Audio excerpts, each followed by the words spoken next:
ప్రతిష్టాత్మకమైన అన్నపూర్ణ సంస్థలో తన ప్రతిభతో స్థానాన్ని సంపాదించుకున్నారు యువ దర్శకులు కె విశ్వనాథ్ గారు. అన్నపూర్ణ వారి చిత్రాలకు సహాయ దర్శకుడిగా అతన్ని గమనించిన అక్కినేని నాగేశ్వరరావు గారు అతనికి తన సంస్థలోనే దర్శకుడిగా అవకాశాన్ని ఇస్తానని మాటిచ్చారు. అన్నమాట ప్రకారం మెగాఫోన్ అతని చేతికిచ్చారు. యద్దనపూడి సులోచనారాణి, గొల్లపూడి మారుతీరావు గారు అందించిన కథతో అక్కినేని, కాంచన, రాజశ్రీ ప్రధాన తారాగణంగా విశ్వనాథ్ గారు దర్శకుడిగా రూపొందిన తొలి చిత్రం ఆత్మగౌరవం. 1966 మార్చి 18వ తేదీన విడుదలైన ఈ కుటుంబ కథా చిత్రం ప్రేక్షకుల హృదయాల్ని గెలుచుకోవడంతో పాటు రాష్ట్ర ప్రభుత్వం ఇచ్చేటువంటి నంది పురస్కారాన్ని అందుకుంది. తొలి చిత్ర దర్శకులు విశ్వనాథ్ గారి కెరియర్ కి బాటలు వేసింది. ఎస్ రాజేశ్వరరావు గారి స్వరకల్పనలో సుశీల గారు పాడినటువంటి ఈ దాశరథి గారి గీతాన్ని ఇప్పుడు విందాము. రమ్య బెహ్రా గళంలో విని విశ్వనాథ్ గారిని అభినందిద్దాము.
వర్ణ వ్యవస్థ నేపథ్యంగా తీసుకొని కళాతపస్వి విశ్వనాథ్ గారు రూపొందించిన సందేశాత్మక చిత్రం జ్యోతి ఆర్ట్ క్రియేషన్స్ పతాకంపై భీమవరపు బుచ్చిరెడ్డి గారు నిర్మించిన సప్తపది.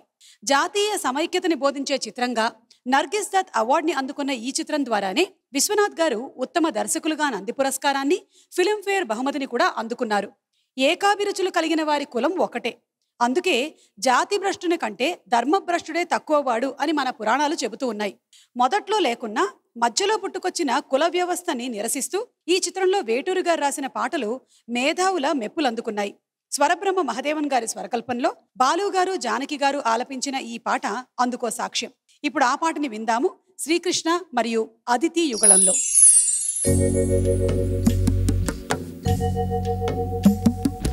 ఏ కులము నీదంటే గోకులము నవ్వింది, మాధవుడు యాదవుడు మా కులమేలిమ్మంది.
కులము